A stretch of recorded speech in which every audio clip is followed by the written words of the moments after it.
What's up, everybody? Welcome to MyDunnLife. This is where I take you and my adventures on two wheels or four. Today, we're just going to talk about two-wheel adventures, and we're going to talk about Harley Davidson. Harley Davidson announced their 2025 model lineup. This is only the ones that are beginning of the 2025 model year. We are highly expecting that they're going to be mid-year releases, and I'll explain some of my rumors, some of my theories about what might be coming out later this year. So, first up, we're going to talk about the Sportsters and the Nightsters. Not a big change for 2025. Some different color schemes. So, I really have a bit of a love-hate relationship. As somebody who rode an old school hard mounted engine Sportster, for any of you who don't know, I used to have an older Sportster. Um, I want the Nightster slash Sportster to be more in line with the original or more kind of OG Sportster. I don't get me wrong, I think this engine's great. I think that it makes great power. Kind of wish the bigger version was available, but it is what it is. Definitely love this green. Like this rear fender, but kind of wish I had this front fairing on this bike. But you see, with the green, you don't get all the black out. You get some silver and chrome versus blacked out. Definitely like the 10.5 price. Nicer special. I just don't see if there's anything besides that fairing. Really, anything that's jumping out at me. Um, as far as the Nightster S, I hate this design. I hate this muffler. There's nothing that appeases me for the Sportster S. I will say though, for those this new paint scheme, this is Mystic Shift, and I do believe this is available in a couple of different models this year. I haven't obviously this is a rendering, so it doesn't necessarily show exactly what this represents, but I would say that if this paint is what I think it is, it's going to be very similar to like the Ford Mistachrome type of paint. It should be pretty good. It should be somewhere between a blue and a purple. But yeah, like I said, just not a fan of the Sportster S at all. I haven't been since they came out. Like I said, not a lot of big changes there. Let's talk about next is the Adventure Touring line. Um, this is a line that has drawn my interest. However, I realize because of the situation I am, where I do ride two up and all that, um, I honestly will never probably own one of these bikes unless it just happens to fall in my lap at the right price as a secondary bike. But anybody who's interested in the adventure touring, I think this is a compelling argument for Harley Davidson versus, some of the other products that are out there. BMW being the biggest thing that this competes against. The CVO Pan America, obviously about 30 grand. This paint scheme's kind of cool. It's got the camo. It's got all the bags and the bigger windshield, things like that. I feel like this bike uh, represents what this bike should be, and I just wish it didn't cost $10,000 more. But I get probably $6,000 in that extra luggage. Otherwise, you're kind of paying for paint, which I'm kind of like, eh. But it is your pocketbook, so you decide what works for you. The ST model. So there's some interesting topics and discussions going on with this ST model. The ST is supposed to be designed for more of a street style bike. There's some things, if you look really close, is very, very much, you can see the difference. So obviously no bags. It does have more of a, you know, what I would call, a street bike tire versus a little bit grippier tires you see on the regular Pan America. Something that was called out recently in a podcast that I listened to, the Five Dirty Bikers. So make sure if you're not easily offended, That's a fun podcast to listen to on your way into work, but don't listen to it with coworkers. But the Paramedic ST, apparently these wheels that are on this bike are the exact wheels that came on the Bronx, and I think this is Harley's attempt to bring that Bronx a bit out. I feel like they should have like lowered the bike, changed up a little bit of the fairing. You can see the windshields much shorter, kind of pushing more into that sports style. But I don't know. At least it's not more than the Pan America Special, which is only the special now. Does come in several different colors, and depending on how you order it, you get different wheels. So you kind of have to pick and choose what color you want and whatnot. Um, like I said, nothing super exciting in this category, but you know. Uh, Breakout Fat Boy Heritage Classic. Really, absolutely nothing I think is majorly changed in this category. I believe these are all. Let's see if I think the Heritage Classic still 117. Yeah, it's still 117. Um, so nothing changed at all really in this lineup. At least anything that jumps out at me. Obviously, there's new paints. Yeah, I mean, I don't think there's no blue. There's usually a blue with the heritage, and I just noticed that it's like a white, several grays, yeah, black. That's interesting. Um, Again, this is just a model line that just doesn't thrill me at all. All right, so now we're getting up into what I would consider more what I would be interested in outside of a full touring bike. Street Bob, I feel like it's overpriced. Um, I think if I really was like Street Bob or like a Pan America, I think I'd go Pan America. To be honest, I think I would rather do that if I was going as a solo bike. Lowrider S, it's been interesting to see the changes that have gotten made to this particular bike. And this is going to lead into the Lowrider ST. The Lowrider ST is absolutely the bike that I would go for personally. If I wasn't buying a full touring bike and I was riding solo, but I wanted to put some miles down, still keep up with my big boy brethren, this is the bike I would buy. I would put a small tour pack on the back, um, and just ride the living shit out of this. Now, interesting enough, one of the things that absolutely drove me bonkers was the saddlebags. Because for whatever reason, on the previous year models, they decided that this was going to have a 2 into 2 exhaust, and this bag was going to be a little bit shorter than the other one. And man, did that lack of symmetry drove me insane. Wow, there's no blue in this one either. That's interesting. Um, this is a bike I would love to see in a dark green. But the 2 into 1 exhaust was definitely, and it's funny because I said from the beginning, if they put a 2 in 1 exhaust, made the bags the same size, this is absolutely the bike I would own. I don't know if I would do the Rockford Fosgate sound system in it at all. I'm just not sure if I would really. Be honest, I don't even use the radio on my current bike. I have comms units for that.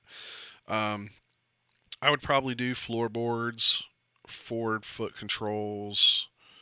I would definitely change the bars. Like I said, I would probably do a different seat with some, but I would probably still have some type of tour pack back here. But honestly, that's about all I would probably do to this bike. Hopefully, maybe in a year or two, they'll come out with a better color. Um, a lot of grays and blacks in this one as well. The black flames, it looks cool, but I don't know if it's $2,000 cool. Trikes again, kind of the same. Now there is this new um, purple. It's like a denim purple color. Let me see if I can get the color. Oh, of course they're not showing it. I'm pretty sure that's like a $2,000+ paint scheme for the purple. That's so weird. It's available. It shows available here, but if you click into it, it is not an option to show. At least show. That's interesting. So the RG3 is what pulls up here. What if I have it on this one? So it looks like they offer a purple in this one too. Yeah. So they offer the Mystic Shift, which again I think is going to be an awesome color. $2,800 though. I don't know if I would spend that extra money, but um,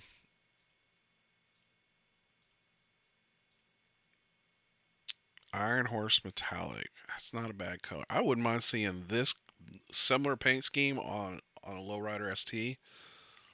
It's kind of that dark, almost green and black with red trim. I kind of like that color. Not a big track guy, but you know if that's what you're needing and you can afford it, I would love for them to do a slightly cheaper model, but I don't think they ever will. That's just me.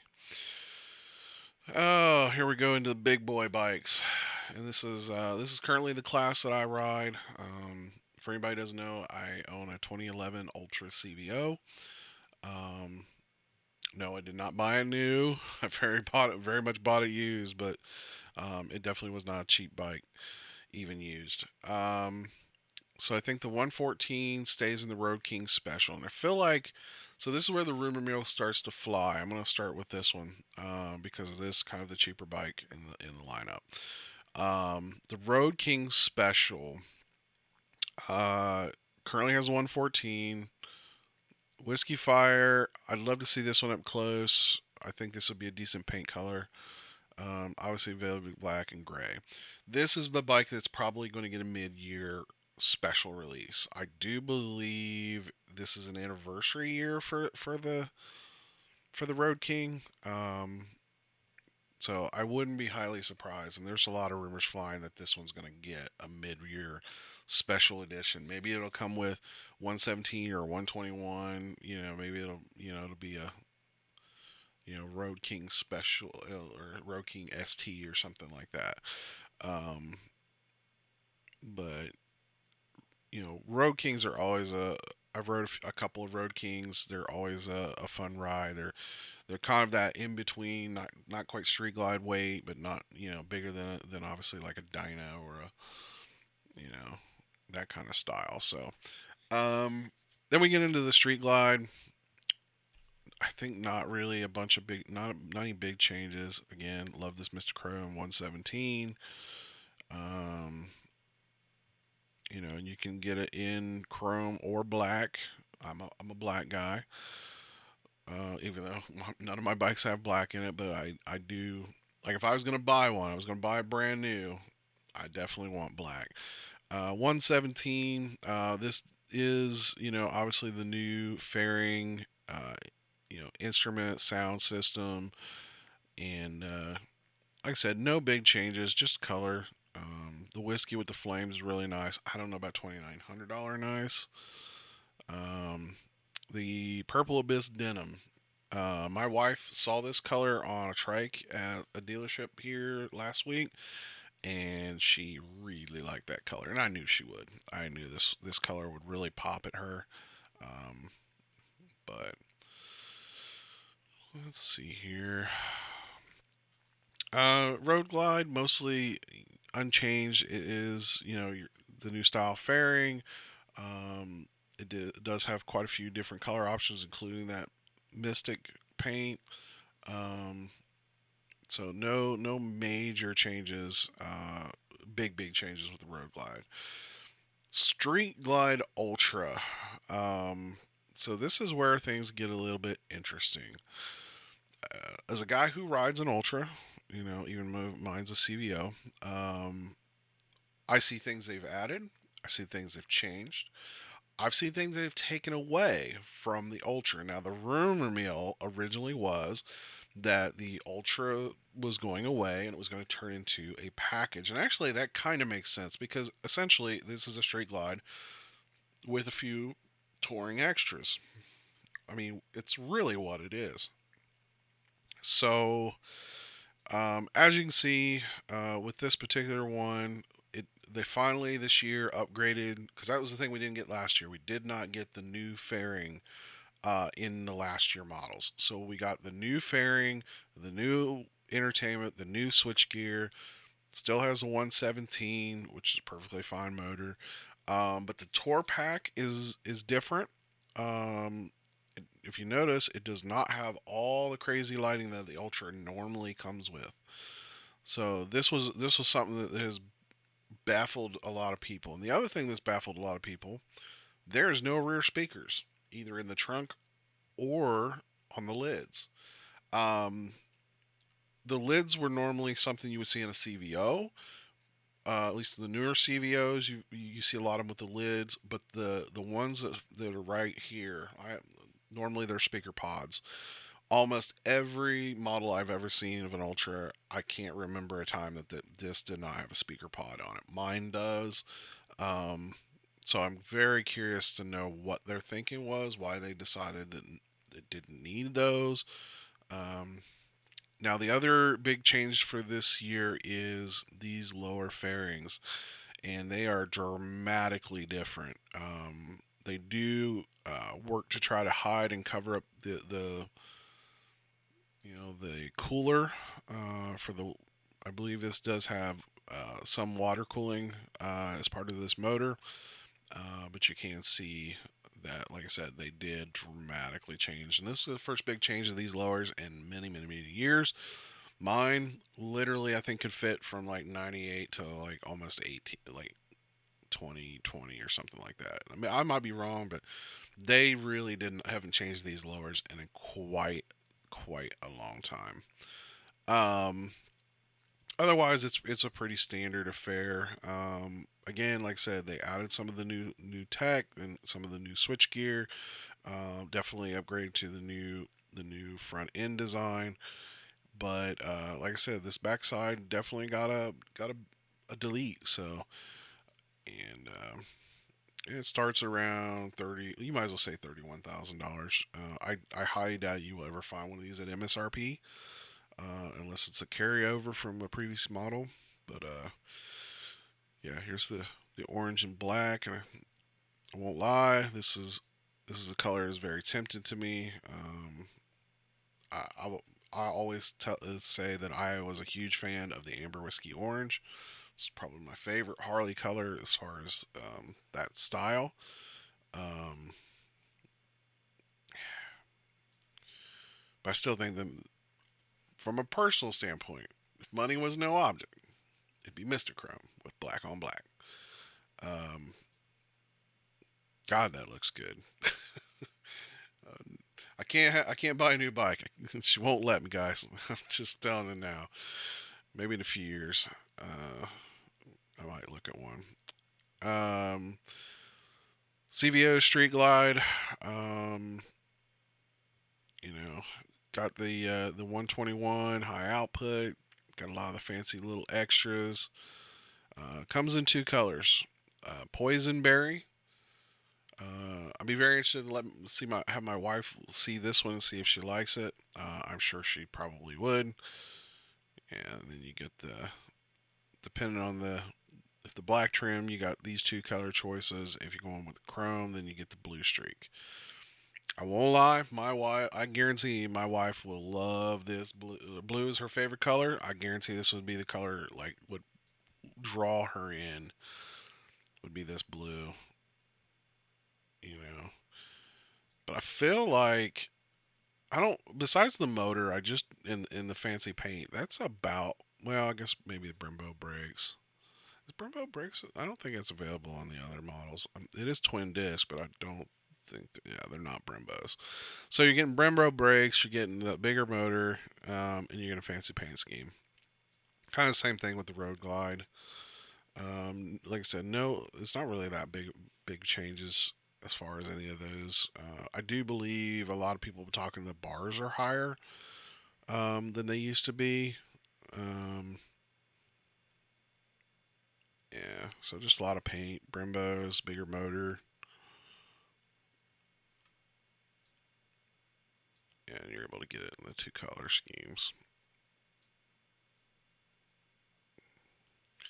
So nothing, I mean, nothing outrageous. And we knew that this year was going to be kind of a, carryover. It was nice to see that we got these changes to the Ultra, but like I said, a lot of people are kind of dogging on the fact that they kind of took out some of the stuff that makes an Ultra and not just a Street Glide with a Tour Pack. I'd be interested to see if you could order the Tour Pack for the Street Glide and if you can do it cheaper than buying the Ultra. That would be an interesting conversation. CVO ST. So you get the high output 121. You get lots of carbon fiber. But interesting enough, there are carbon fiber packages now available as add-ons. So I know for a fact this front fender and this tank thing that's carbon fiber is available as a accessory package. Not to mention, I'm sure you could probably get the tips and the Screaming Eagle pipes just as well. So you could almost probably turn your bike into you know, into one of these. Now, obviously, wouldn't have the big. I think this has got a little extra horsepower in this one, but yeah, I don't know. I'm not that I'm not a fan of carbon fiber. I'm just not a fan of this carbon fiber. It just doesn't do it for me. Not to mention, I mean, you might as well be saying $50,000 to $60,000 because if you find one of these for under 50 grand, I guarantee is 100% stock, which is probably going to be rare. But I guarantee the dealer is going to add something. They're going to charge an extra 5 grand to make it a $50,000 bike. I guarantee it. But yeah, like I said, I'm not overly thrilled with the 2025s. Obviously, I'm not in the market to buy a new bike anytime soon. Um, my boy John from Road Reality just bought a 2024. I'm sure he got a pretty good deal. I will say that they are offering incredible interest rates right now for the 2024 models, but I do believe you got to do kind of a shorter loan, so it's kind of a higher payment but lower interest, which, depending on your financial situation, might work out better. If you're kind of expecting to pay so much a month, it might be in a similar market than what you would have paid if you stretch the payments out. So definitely something to look at. And anyway, that's all I got. Figured I'd give you some of my 2 cents, give out a few rumors, just talk about a little bit on the 2025 Harley Davidson models. I'm actually going to sit down, take a good look at the Indians. They did release kind of in the ballpark of the same era. This has been released for at least for a few weeks, and I figured I'd just like I said, just sit down, give my 2 cents of the new models. Like I said, a couple of awesome changes, a couple of neat additions, especially like I said in that Street Glide Ultra.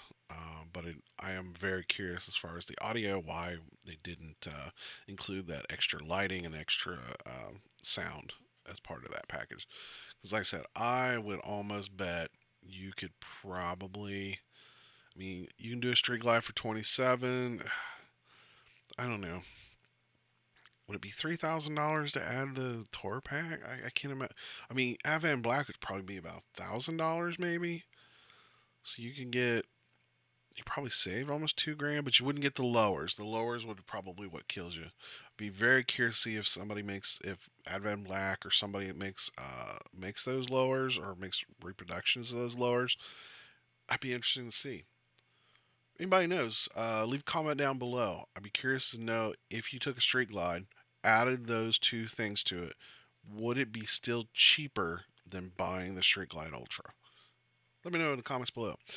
Otherwise, have a great day, have a great week, stay safe, and we'll see you in the next video.